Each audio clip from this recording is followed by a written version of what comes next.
2 p.m. Time for questions. Senator McAllister. Thanks, Mr President. My question is to the Minister representing the Minister for Health, Senator Colbeck. Yesterday in question time, the Minister was unable to answer what advice the Morrison-Joyce government had received about the prevalence and impact of long COVID, including in relation to children and infants.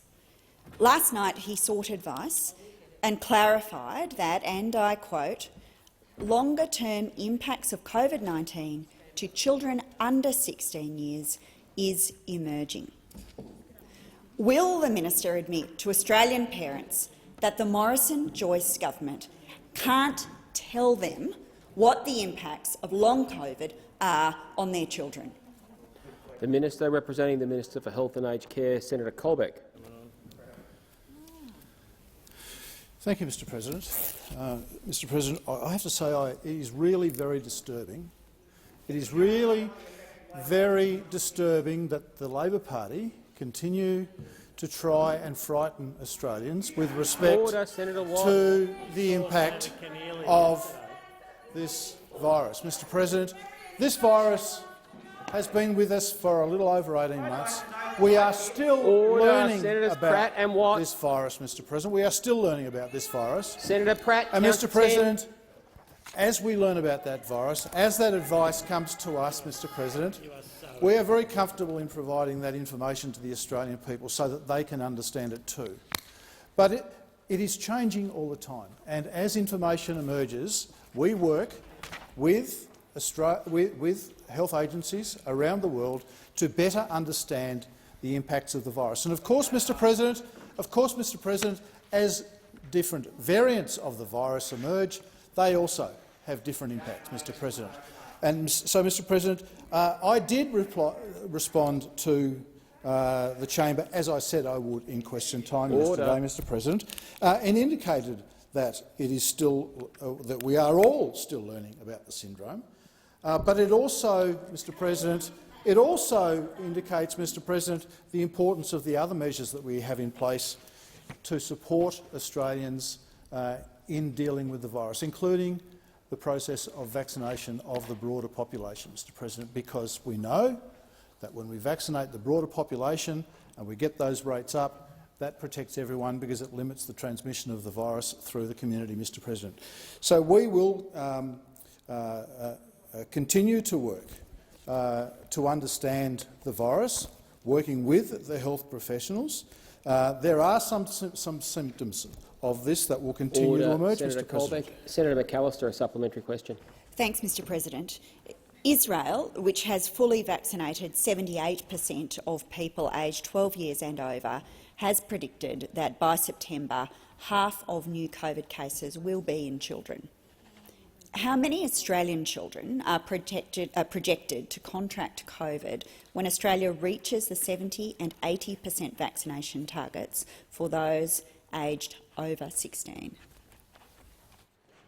Senator Colbeck. Mr President, those figures will depend on the amount of virus being transmitted through the community, Mr President.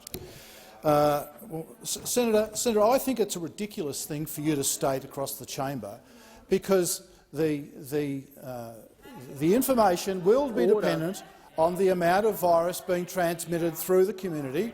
Will depend on the various variants of the virus that might be being transmitted at that point in time, Mr President. And we know the Delta variant, for example, is much more transmissible than the Alpha one was. The virus continues to mutate, and the effects of that are being felt and learnt in respect of the way that the virus moves through the community. But we do know one thing.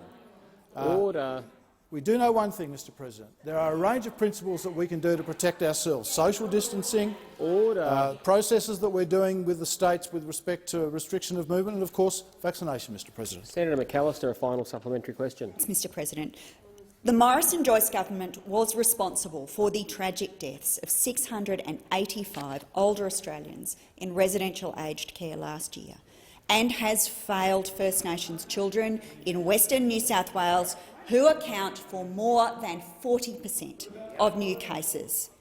How can Australian parents possibly trust that this government will protect their kids. If we could stop the interjections before the minister started answering the question. Senator Colbeck. Thank you, Mr. President. And I reject entirely the characterisation. Reject entirely the characterisation that Senator McAllister puts on the. Reject entirely the characterisation that Senator McAllister puts on her question, Mr. President. And it's quite clear, Mr. President, that despite some members, Mr. President, of the Labor Party indicating that Sorry, Senator Colbeck, please resume your seat. Across the chamber, I can't hear the minister. Don't interject and don't take the bait is the easiest way to remain silent. I wouldn't laugh too loudly, Senator Watt. Senator Colbeck to continue. Thank you. And it's quite clear, Mr. President, quite clear, that despite some members of the opposition indicating that they support the national plan to emerge from COVID, that there's quite a few on that side that don't. And it's about time they got on board, Mr. President, because I can tell you the Australian people are on board. They want to take up their vaccinations. They want their freedoms back. And it's about time the Labor Party did other than undermine the national plan for us to recover from COVID and get on board with the rest of us. Order. Well, I'll call Senator Dean Smith when there's silence. Senator Smith. Thank you very much, Mr. President. My question is to the Minister for Foreign Affairs, Senator Payne. Can the minister update the Senate on the evacuation operation in Kabul? The Minister for Foreign Affairs, Senator Payne. Thank you very much, Mr. President, and may I thank Senator Smith for his question. Mr. President, so far we have evacuated approximately 4,000 people, Australian citizens, permanent residents, visa holders and others, on 29 flights over the past 8 days. I offer my profound thanks to the many Australian officials who have worked and are working on this operation, particularly my own Department of Foreign Affairs and Trade and the Department of Home Affairs and Defence. Our cooperation with other countries, including New Zealand, the United Kingdom and the United States, has been vital in achieving this outcome, and we thank our partners for that important cooperation. Last night and this morning, we evacuated around 1,200 people from Kabul on 6 ADF flights and 1 NZDF flight. I can also confirm that since the 18th of August, we have brought 639 evacuees back to Australia, following flight into Brisbane early this morning, carrying 220 people. This has followed previous flights to Perth, Melbourne and Adelaide. To those Afghans who have already arrived in Australia, we say welcome back to the Australians and the permanent residents, and welcome to your new home to our visa holders. To those soon to travel here, we look forward to your arrival. We can only imagine the challenges that you have been dealing with in recent times. We thank the states and territories for their support in this important evacuation.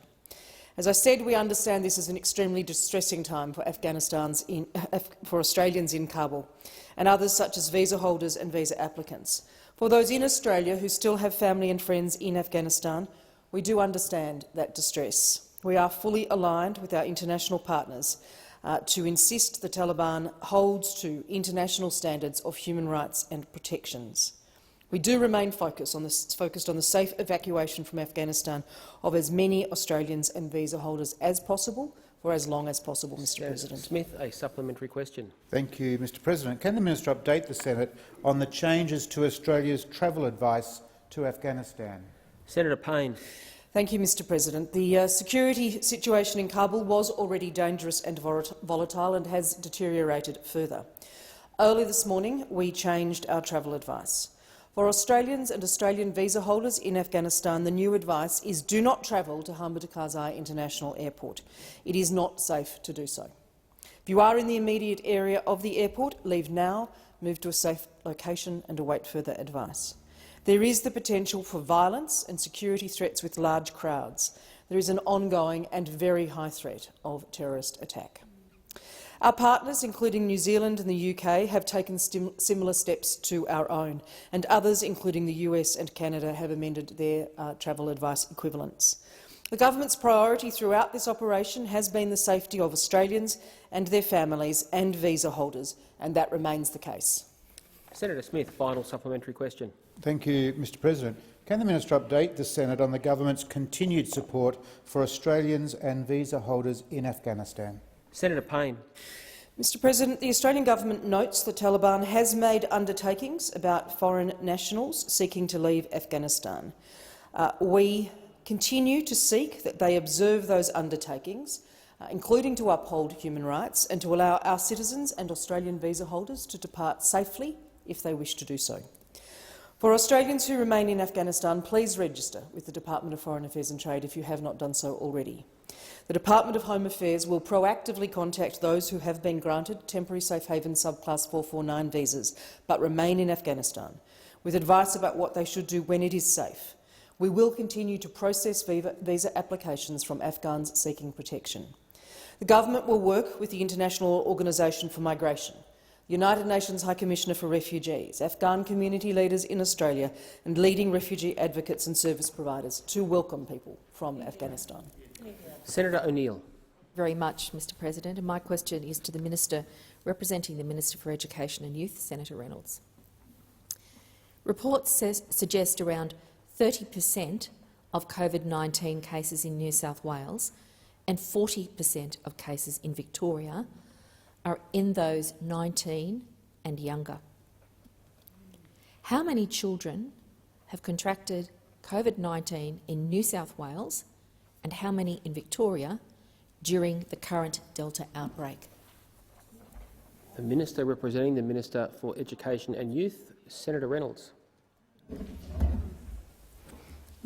Thank you very much, Mr President, and I thank the Senator for the question. I don't have those statistics to hand, but I will see if I can get them and reply to you as soon as I can. Senator O'Neill, a supplementary question. The Minister taking on notice. As of last week, 40% of COVID-19 cases in Western New South Wales were in First Nations children. How many First Nations children have contracted COVID-19 in the current Delta outbreaks in New South Wales and how many in Victoria? Senator Reynolds. Thank you very much, and I thank the senator for that question. I will also have to take that on notice. Given that this is a health question, I'll take it on notice and get back to you. Order. Order. Order. Senator Watt. Ministers treating the Senate with courtesy. A minister answering should be allowed to take it on notice. In order. Senator O'Neill. So, again, in your capacity representing the Minister for Education and Youth, how many children across Australia are currently battling COVID-19, and does the Prime Minister still believe it's not a race? Senator Reynolds. Well, thank you very much, Mr President, and I will also have to take that one on notice, again, because it's the Department of Health that keeps those statistics, and I am the Minister for the NDIS. Senator Hanson-Young. Thank you, Mr President. My question is to the Minister representing the Minister for Energy and Emissions Reduction. Minister, the world has witnessed and experienced extreme weather in the last few months. We've had flooding, bushfires, heat waves across Europe, the US, China and India. We've, of course, had our own climate fires here in Australia as well. We are facing code red when it comes to our climate and the health of our planet. So why, in this climate crisis, is the Morrison government and the Labor Party spending millions of public dollars propping up and opening up new gas fields like in the Beetaloo Basin that will only increase emissions by 6% and make climate change worse? The Minister representing the Minister for Energy and Emissions Reduction, Senator Seselja. Well, thank you, Mr President, and I thank Senator Hanson-Young for the question. In terms of part of the question as to why the Labor Party supported the government, I can't answer for the Labor Party except to perhaps say they had a temporary dose of common sense in supporting the coalition government when it comes to energy policy. But when it comes to our support for unlocking gas in the Beetaloo Basin, this is about a gas-led recovery and about our strategy to make sure that we have reliable and affordable energy as we embark on a process of ensuring our economy continues to reduce its emissions, but we are able to play our part in an international effort to reduce emissions without killing our economy. And so when we support gas, what we are doing is we are actually supporting a whole range of energy sources, because if you want to see the massive uptake in renewables that we have seen in this country at a record rate, you need to make sure that you have the firming power, the base load energy that enables our economy to continue. Now, the question, of course, therefore needs to be asked of the Greens, which base load energy source do they support? Because I've never actually heard the Greens ever indicate which baseload energy they support. They don't support gas, they don't support coal, they don't support hydro. Which particular source of baseload energy that would support renewables, that would support solar energy, that would support wind, do the Greens support? Well, this government supports renewable energy, but we also support affordable and reliable energy for our economy. That's what we're doing, and that's why we're supporting the Beetaloo Basin and the opening up. Senator Hanson-Young, a supplementary question. Thank you, Mr President. Well, what an example of the bumbling fools on this side, really. Honestly, your latest coal and gas subsidy announced today will force householders and businesses to pay more for their power bills. You talk about not wanting to kill the economy. Well, this whack and attack on the renewable energy industry announced today is foolish. How much are Australians going to have to pay on their power bills because of your coal keeper plan? Senator Seselja.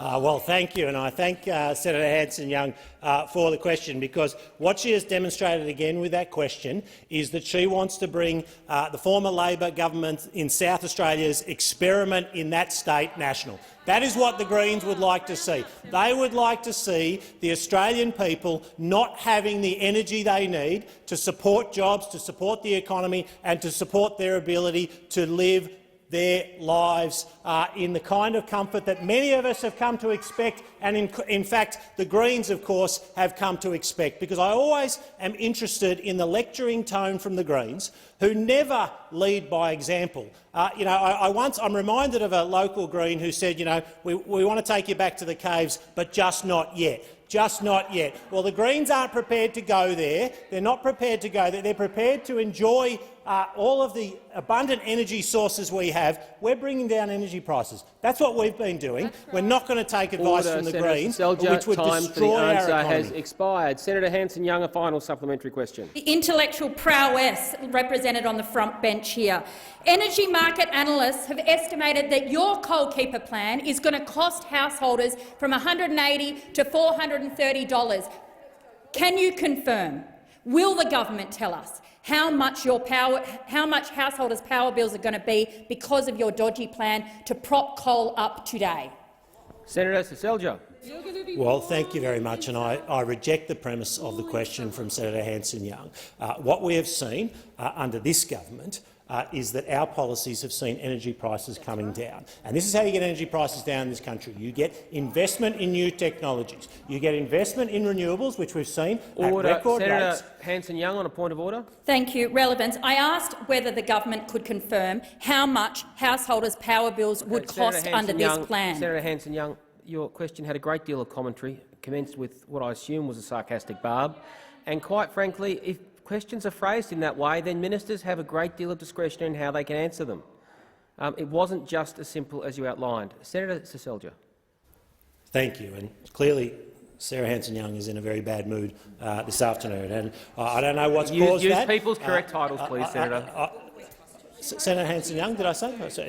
Is clearly got some of the angry pills today. But what I would say in response to Senator Hanson-Young is that our policies have been bringing energy prices down, and what we are not going to do is take advice from the Greens about getting rid of baseload energy, not investing in gas. We will continue to invest in that because it is a critically important part of our energy mix that will support the economy and support our efforts to reduce emissions. I didn't quite catch everything said there due to some interjections, but I remind senators not to make reflections that are personal or directed at other individual senators when they are addressing the chamber.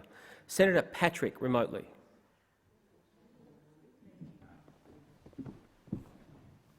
I saw Senator Patrick there before. Thank you, Mr. President. Thank you, Mr. President. My question is to the Minister for Government Services. In the 3 weeks since I highlighted the impending utilisation of vaccine certificates and pointed out the flaws in the government's own solutions in respect of forgery, excuse me, we've had Western Australia and Queensland announce access to their states will require a vaccination status check, and we've had employers announce vaccinations will soon become.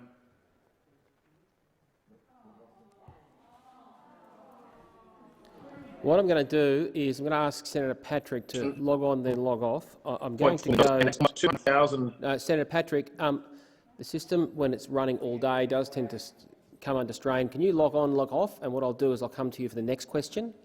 So I'll now go to Senator Askew, and then I'll come back to Senator Patrick. Senator Askew. Thank you, Mr. President. My question is to the Minister representing the Prime Minister, Senator Birmingham.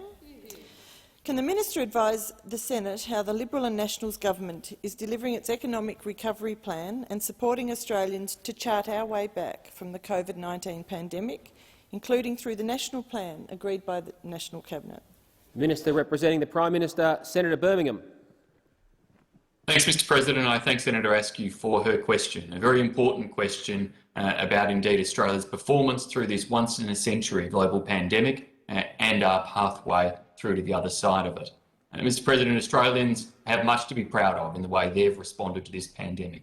The responses of Australians, with the work of their governments, business and others, has seen an estimated 30,000 lives saved around Australia, and compared with the type of devastation that we've seen in so many other countries. And although parts of the country are doing it tough right now, we should never underestimate the success we've had as a nation in responding in world-leading ways, saving those 30,000 lives, saving as well, Mr. President, an estimated close to 1 million jobs during the course of this pandemic as a result of effective policy measures. Right from the start of the pandemic, the closure of our international borders that managed to keep so successfully right through the pandemic in so many different ways what would have been a flood and a wave of COVID cases from coming into the country and spreading throughout the country.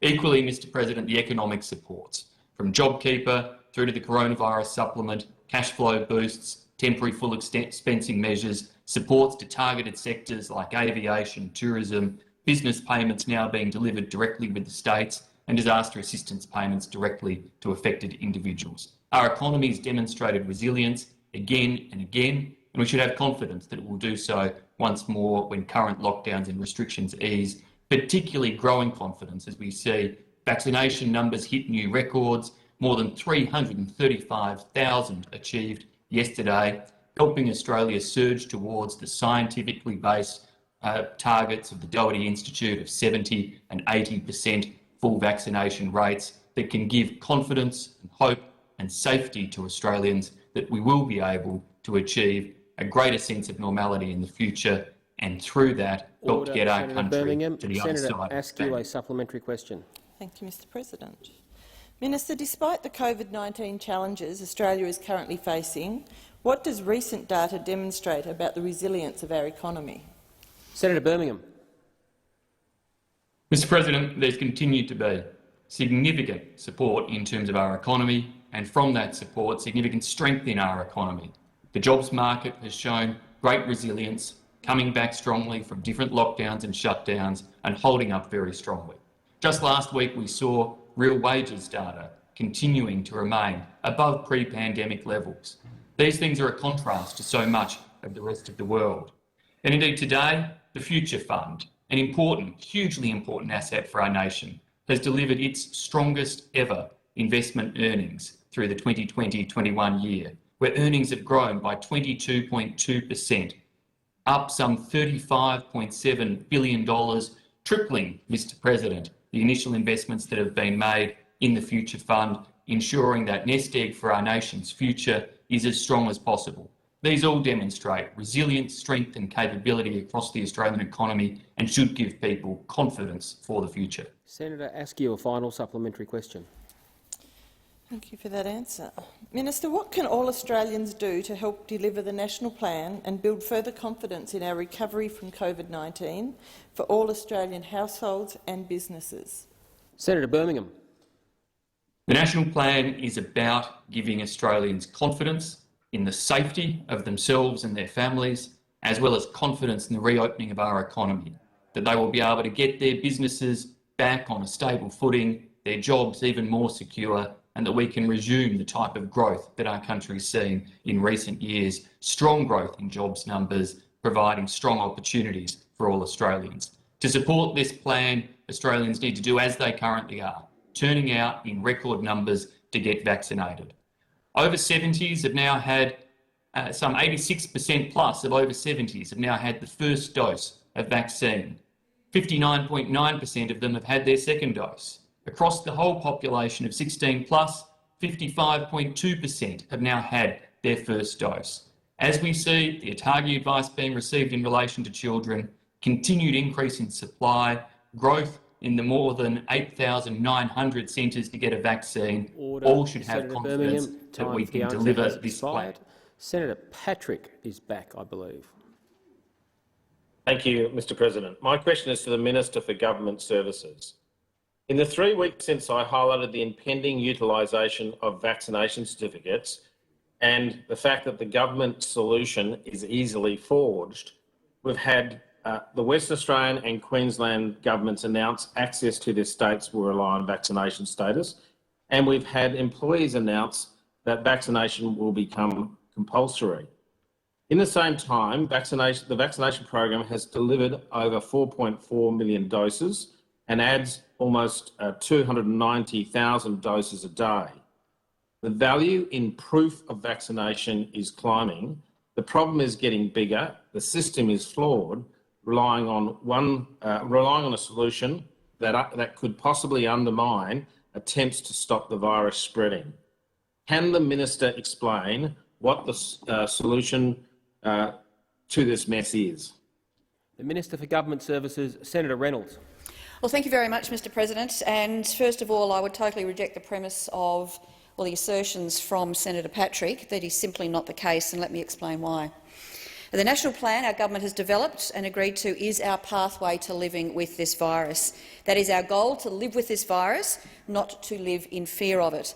The government, and in fact all ministers in this place, are working in our various areas with states and territories, including on this matter, and we are looking for a pathway forward. Vaccination is clearly the key to keeping Australians safe and how we get our lives back in a COVID world. Medicare's long-standing and reliable system underpins the Australian Immunisation Register, or otherwise called AIR, which plays a central role today in recording COVID-19 vaccinations. The AIR itself was established in 1996 and has a long-standing and very trusted reputation and history. Many parents are familiar with its record-keeping and also proof of childhood immunisations, and it's only logical that this database is used to capture COVID-19 vaccinations in a secure, reliable and trusted way. Privacy and security considerations are, of course, among the top priorities for any digital solution the government develops, and this digital certificate is absolutely no exception. Contemporary cybersecurity is in place to protect people's personal information, and COVID-19 digital certificates do have features to safeguard against fraudulent activity, consistent with all other official government documents, such as birth certificates and citizenship certificates. We are, however, continually evolving our security technology to meet contemporary and emerging threats, and we are very confident in the robust monitoring and fraud detection mechanisms in place to protect Medicare details. And since mandating the recording of COVID-19 vaccinations on the AIR, the Commonwealth has further boosted proof of vaccination certificates, security measures, and the government Senator continues Reynolds, to do so. time for the answer has expired. Senator Patrick, a supplementary question. Respectfully, Minister, we don't have a system where someone can present easily to a cinema operator or to an airline operator and do so with the confidence required for the verification we need to have a simple solution. What is the schedule to get a robust working solution? When are we going to see a solution, a forge-proof solution, easy to use, that can be deployed? Order. Senator Patrick. Senator Reynolds. Well, thank you very much. And again, I thank Senator Patrick for the question. As I said in response to the first answer, the federal government, and including Services Australia, continues to work on evolving these certificates for a variety of purposes. The digital vaccination certificate is now available through MyGov.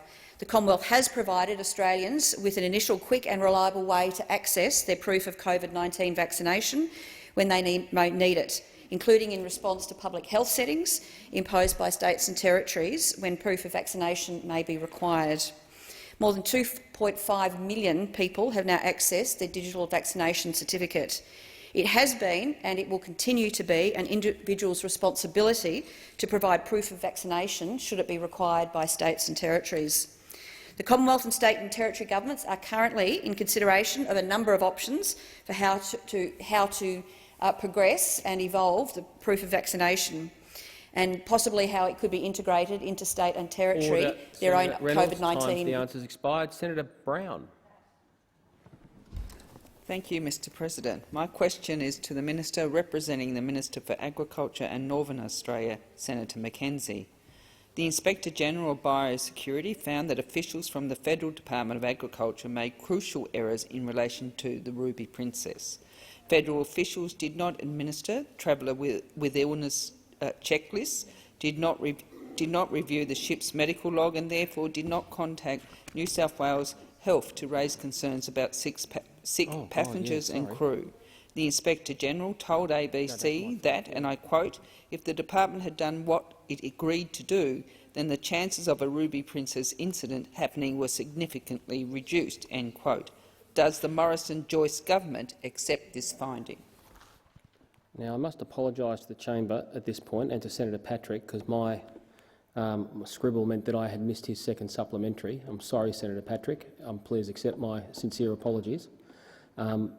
My intention is to move on with Senator Brown's question, because Senator Patrick just texted me then, but I'll own up to that. I think it's the first time I've done that in my time in the chair. I owe you one, Senator Patrick. I'll give you an extra one sometime. Senator, the Minister representing the Minister for Agriculture in Northern Australia, Senator Mackenzie. Thank you very much, Mr President, and I thank the Senator for her question. My advice from the Minister for Agriculture on this particular issue is the Australian Government is committed to protecting the lives and livelihoods of Australians from COVID-19 and takes the matter of the Ruby Princess incident very seriously. The New South Wales Special Commission into the Ruby Princess found the incident was primarily a failing of New South Wales Health.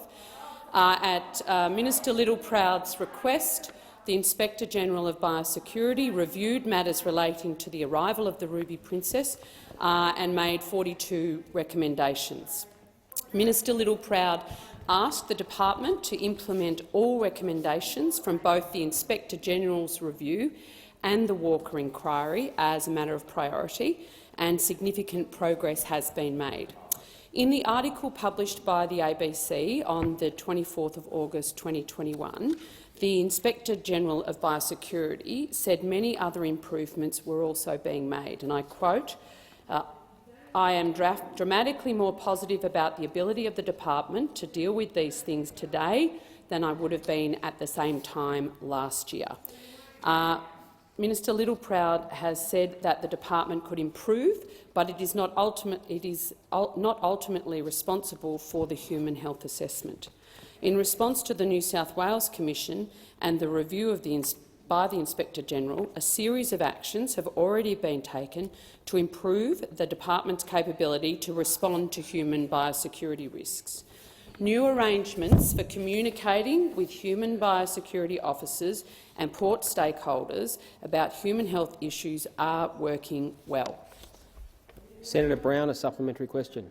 Thank you, Mr President. The New South Wales Special Commissioner Brett Walker SC told the ABC, and I quote, "There must be a real chance, a sensible possibility, that if the Commonwealth had done a better job on the Ruby Princess, that the state officers may not have made the mistakes they did." End quote. The Morrison-Joyce government did not permit federal officials to appear as witnesses before Mr Walker in the New South Wales Commission of Inquiry. Why? Senator Mackenzie. Oh, I heard you, Senator. Thank you, Mr President. In part of the new arrangements, commercial vessels continue to arrive in Australia, and where COVID-19 is confirmed or suspected in the crew, state health authorities have been effectively managing the risk in consultation with Senator the Keneally on a point of order. I do realise the minister's relevance, and I do realise the minister's only been speaking for 15 seconds, but her answer seems to be in no way relevant to the question whatsoever. The question was why weren't federal agriculture officials allowed to appear before the New South Wales Special Commission of Inquiry. This answer seems to be completely Keneally, as I've said before, irrelevant. there was a quotation and a preamble to it. A minister is entitled to address that part of a question, not just the part at the end. Short, specific questions give much less discretion to those answering them. But the minister is entitled to address the quotation that was made, that before the part of the question you mentioned. Senator Mackenzie. Thank you, Mr President. So legislation with changes that were recommended by both the New South Wales Commission and the Inspector-General's review will be introduced to Parliament. And since the Ruby Princess incident, the government has also invested a further $400 million in biosecurity in the 21-22 budget, on top of record spending in 2020-21. This will, among other matters, see a funding boost for staff at the front line and to help modernise some of those border systems. The Department of Agriculture, Water and Environment continues to work with state and territories and port stakeholders to further adjust systems and processes to better manage human health and biosecurity. They've established formal protocols. Time for the answer has expired. Senator Brown, a final supplementary question. Thank you, Mr President. The Ruby Princess resulted in 600 cases of COVID-19 and 28 deaths in Australia. Will the Morrison-Joyce government now apologise for failing to stop the one boat that mattered? Senator Rennick. Senator Mackenzie. Well, thank you, Mr President. And to answer and respond to the senator's question, of course, every single life lost through this global pandemic here at home is a tragedy. And there has been an inquiry by the New South Wales Commission, and there has been an inquiry commissioned by our own Minister for Agriculture, David Littleproud, through the Inspector-General of Biosecurity. And those recommendations have been handed down, and our government is committed to actually progressing and addressing those issues. Every single matter. The minister has also sought additional funding to ensure that those who are at the front line of our biosecurity here in this country, whether it is at ports like the one mentioned or whether it is at airports, that our biosecurity officers have the very, very best technology and processes available to keep Australia safe. Time for the answer has expired. Senator Hughes. Thank you, Mr President. My question is to the Minister for the National Disability Insurance Scheme, Senator Reynolds. Can the minister advise the Senate why the national plan agreed by National Cabinet is critical to charting our way back from the COVID-19 pandemic, particularly for our most vulnerable Australians? The Minister for the National Disability Insurance Scheme, Senator Reynolds. Thank you very much, Mr President, and I'd like to thank Senator Hughes for her question and for her tireless advocacy in this area. Thank you. All First Ministers through the National Cabinet have agreed in principle to our national plan to chart our path out of COVID-19 and the targets we need to reach to get there. It is built on a very clear premise. If you get vaccinated, we can make lockdowns, border closures and restrictions a thing of the past. Millions of Australians are playing their part to get to the next step on this pathway to living with the virus. There is no better example than that, than our wonderful disability support workers who are working so hard throughout this pandemic to protect those they care for. And as a measure of that, since early July, more than 60,000, that's 60,000 disability workers have voluntarily been vaccinated, and can I thank each and every one of them for putting themselves forward to receive the vaccination. A total of 95,500, or just under 60% of disability workers, have now received a first dose, and 40% have received 2 doses. And I would encourage all disability workers to step forward to protect themselves and also to protect those that they support and they care for. So, on behalf of all Australians, and I'm sure all in this chamber, I thank and extend my appreciation to our wonderful disability care and support workers who are doing such a magnificent job in a very difficult time. Senator Hughes, a supplementary question. Thank you, Mr President. Minister, how has Australia compared to other nations, such as the United Kingdom, in protecting people with disability from COVID-19? Senator Reynolds. Well, thank you very much, and again, thank you very much, Senator Hughes, for that. And I note her comments in the chamber yesterday on this very subject, which is close to her heart. Australia's experience in relation to COVID-19 pandemic has varied significantly to the rest of the world, including, as Senator Hughes asked, the United Kingdom.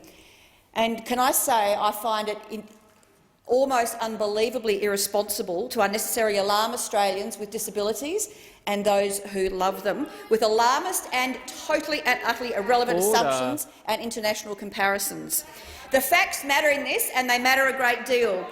Those opposite are fond of quoting the UK statistics, so let's have a look at the facts. To date, the UK has reported 6.5 million COVID infections, while Australia, with 40% of the population, has less than 50,000. And 132 in the UK of these cases have been amongst those with disability, and in Australia it is 250 cases. So again, using alarmist information from overseas is irresponsible and expired. Senator Hughes, a final supplementary question.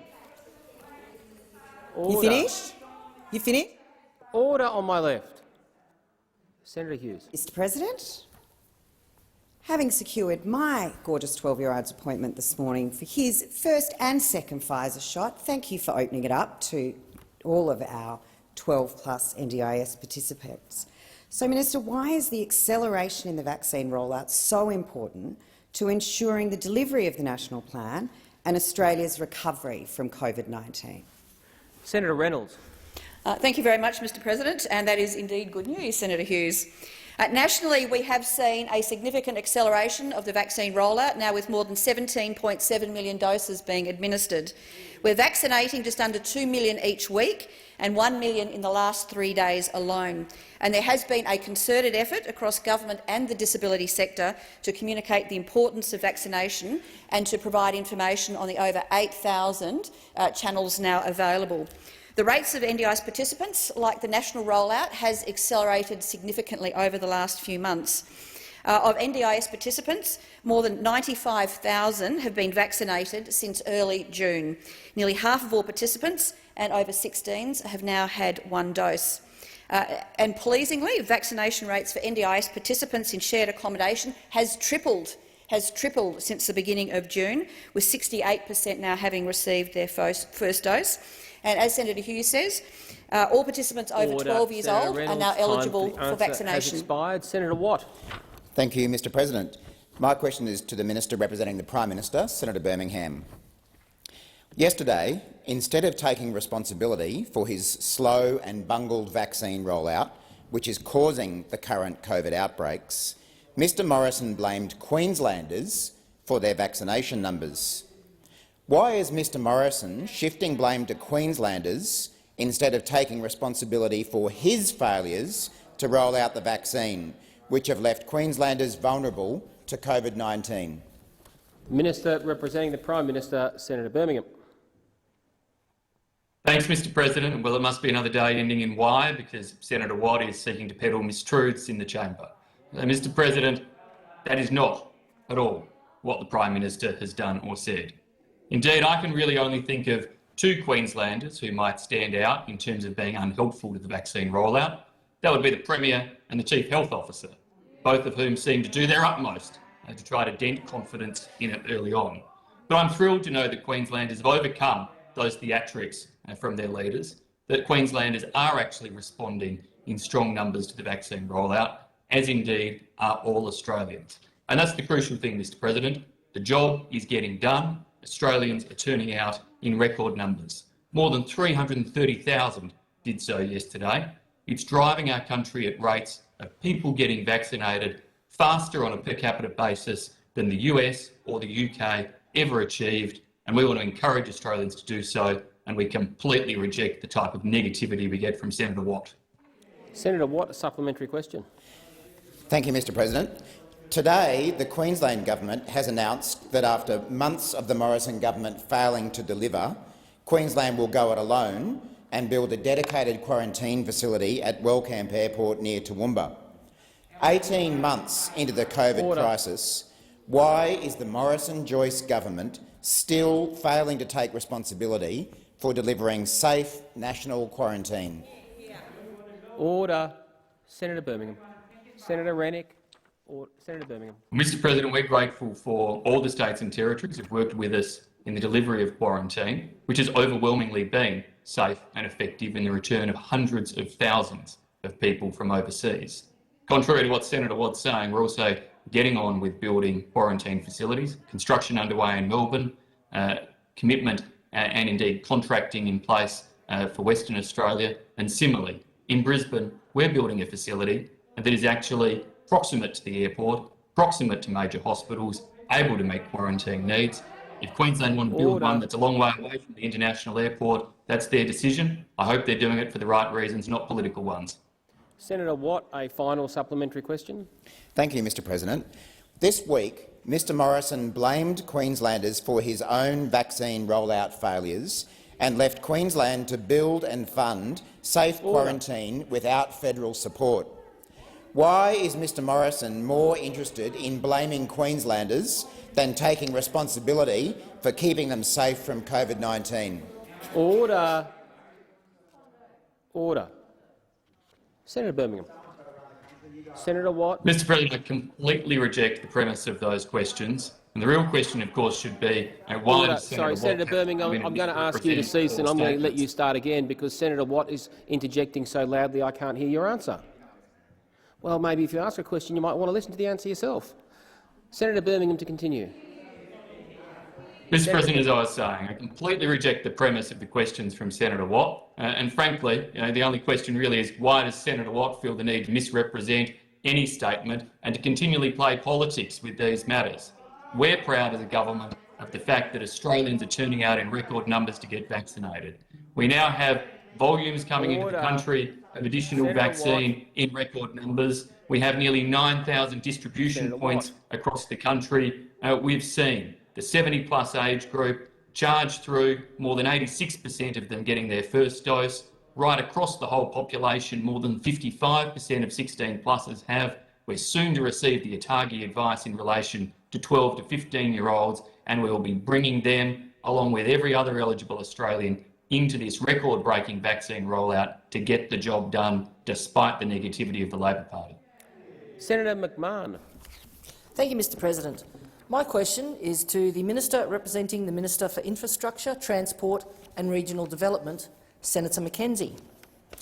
Can the Minister inform the Senate how the Liberal and Nationals government's record $110 billion, that's a lot of money, $110 billion infrastructure investment plan is helping to connect communities, to create jobs and support our economic recovery from the COVID-19 pandemic?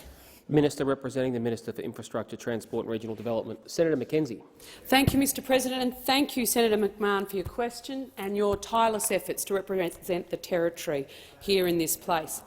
As you said, our government is investing more in infrastructure, a total of $110 billion, more than any other government in our nation's history. Since 2013, we've committed over $50 billion in infrastructure to our regions, because we believe in the capacity of our regions and we believe in their capacity if you just add water. That is why we've committed $1.6 billion to co-fund the construction of 30 water infrastructure projects, which will actually provide water into the future, unlock the economic potential for new and expanded agriculture for regional Australians. We're driving investments in infrastructure that are enabling Northern Territory industries to grow and prosper, not just the croc industry, Senator McMahon. By doing so, we're charting a strong course to ensure the recovery of COVID-19. The Liberal and Nationals government has committed $3.2 billion to infrastructure projects in the Northern Territory since 2013, and in this budget $323.9 million was committed to projects in the Territory that are expected to support more than 900 local jobs.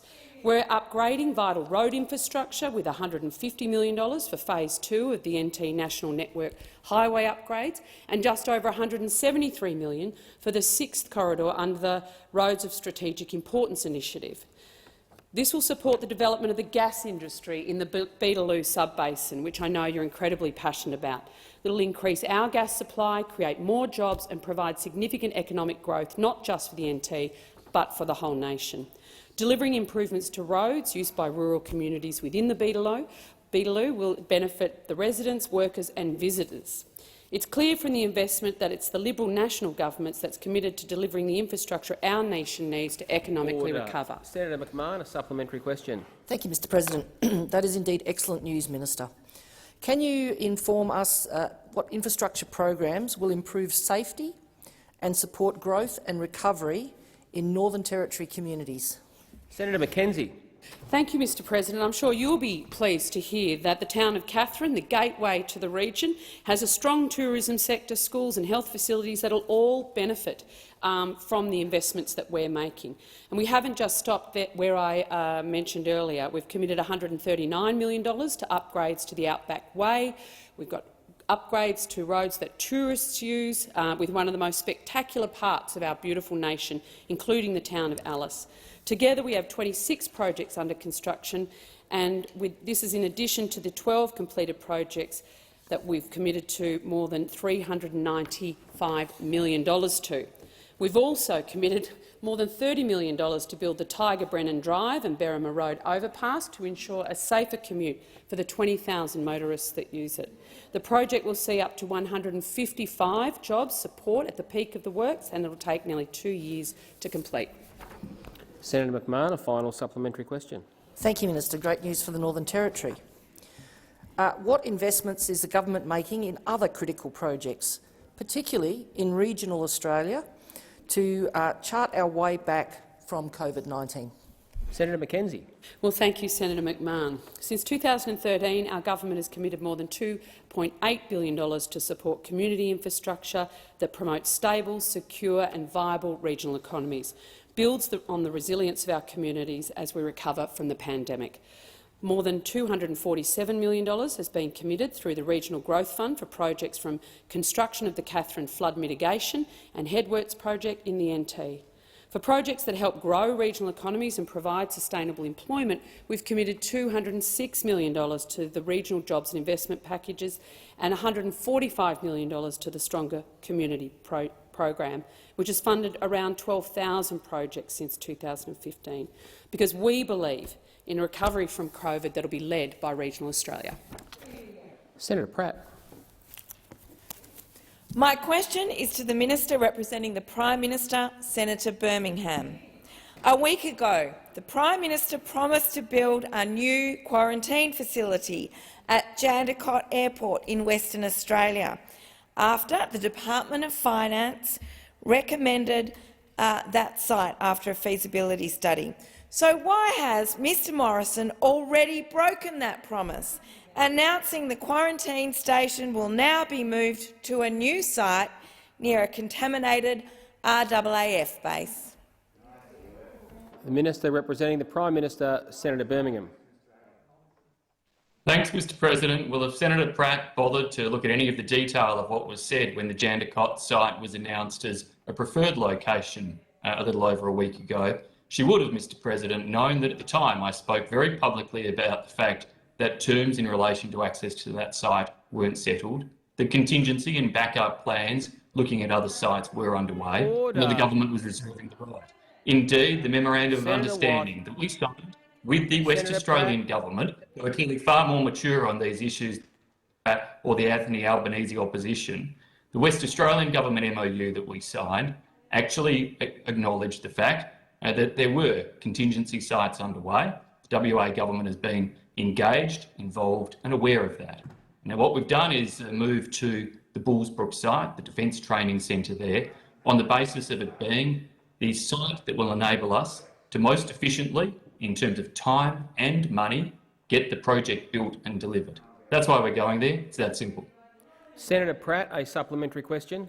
The proposed quarantine facility, which still has no budget, no contractor, no timeline and will not take quarantine out of Perth CBD hotels, and it won't even open until 2 years after the start of this pandemic.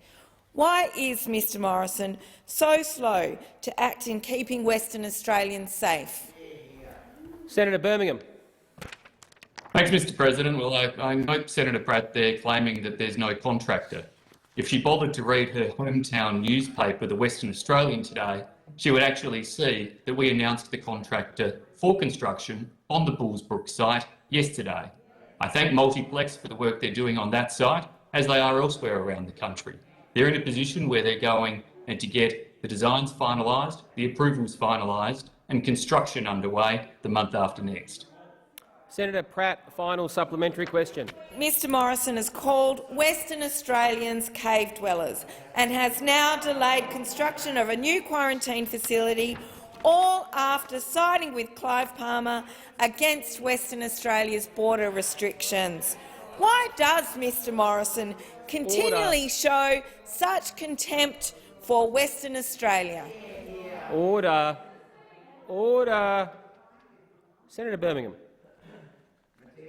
Mr President, that's strike 3 from Senator Pratt. 3 questions, 3 failures and 3 statements that are completely false, incorrect or failing facts. Mr President, as I made clear yesterday when Senator Pratt tried this on, the Prime Minister said no such thing. We're grateful for the fact that West Australians, like all Australians, are turning out in record numbers to get vaccinated. We're confident that West Australians want us to stick to a plan that gives them back the opportunity to engage with the rest of Australia, that gives them back the opportunity to engage with the rest of the world. That's what our national plan is all about, driving the vaccination numbers for Australians to points where we can all get back those freedoms and liberties. Whether you live in Western Australia or Queensland, New South Wales or South Australia, Victoria or Tasmania or the Territories, we want every single Australian to have the chance to get back those freedoms. Listening to those opposite, despite they say they back the plan, it's clear they speak with forked tongue. Senator Birmingham. It's perfectly clear Time they for the don't, answer has and they're expired. Senator Van. Thank you, Mr President. My question is to the Minister for Families and Social Services, Senator Ruston. Minister, with the Tokyo Paralympics underway, can you outline how the Paralympics and our Australian para-athletes are inspiring people with disability to follow their dreams and to pursue new opportunities, particularly in the face of the challenges presented by COVID-19? The Minister for Families and Social Services, Senator Ruston. Thank you very much, Mr President, and thanks Senator Van for his question. Well, a few weeks ago, I think Australia felt the Olympic spirit as we watched the Olympic Games. And once again this week we feel the Olympic spirit as we watch our Paralympians compete in the Paralympic Games. And it's another opportunity for us all to celebrate and unite around our incredible sporting achievements. So good to see the Australian team leading the medal tally already after an amazing 10 medals yesterday. Resilience, determination and strength underpins our Olympic team. And we have to understand that so many of our athletes have undertaken and overcome extraordinary adversity to be in Tokyo. And it's important that this importantly reminds us that when we focus on what people's ability is instead of focusing on their disability, how much more can be achieved. This year, our team in Tokyo is the largest ever team that we've sent overseas, second only to the Sydney 2000 team, with 178 athletes performing across 18 sports. The Aussies have always finished in the top 5, and I can see no reason why that won't happen again this time. To the whole team, we are watching you, we are cheering you on. You are an inspiration to us all, but you are a special inspiration to Australians who live with disability. So a big congratulations to Paige Greco and Emily Petricola for winning gold on the cycling track, to Rowan Crothers, to Ben Popham, to William Martin, to Lakeisha Patterson for winning gold in the pool. Just getting to the Olympic Games has been an extraordinary challenge, given the circumstances we find ourselves in and the challenges of COVID, to compete on the world stage.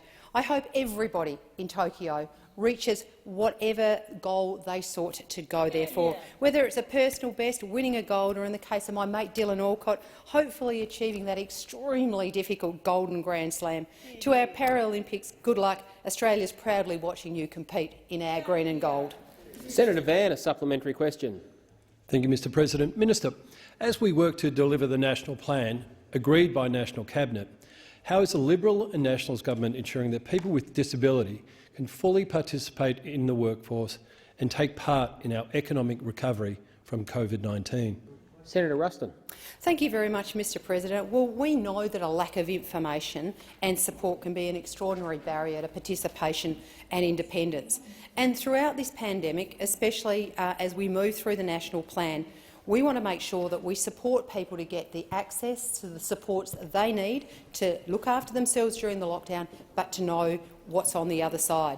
And that's why we've invested in the National Disability Gateway to assist with people with disability, their families and their carers to access the information and a range of supports in a range of different areas, from health and employment services and supporting to keep them connected to their communities during this really difficult time. In particular, the leisure function on the Disability Gateway website can connect budding athletes with sporting centres near them, and so that they can hopefully find a sporting club that suits their and is right for them. And that's why we've partnered with Get Skilled Access, develop an online platform so they can do exactly that. Order. Senator Van, a final supplementary question. Thank you. Minister, how is the government also supporting people with a disability in other endeavours, including to take up sport in their local community? Senator Ruston. Well, thank you very much. Well, we know how sport can be a powerful tool in breaking down barriers and eliminating stigmas, but unfortunately it's something that not everyone is able to do right now given the current COVID restrictions. But we know that sport can play an incredibly important role in helping people feel both included and to feel valued.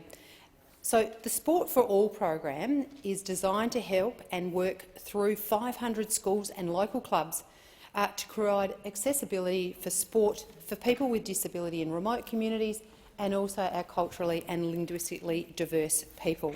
So it might be passing a basketball or having a rally at tennis. It's all about providing every Australian with the opportunity to participate in sport. And this program is being developed by our world-class Olympian Dylan Alcott through his organisation Get Skilled Access, which has got years of experience, but most particularly these are programs that are designed by people for people with disability. And Order. Senator Ruston. Senator Cash. Thank you, Mr President, and I ask that further questions be now placed on notice.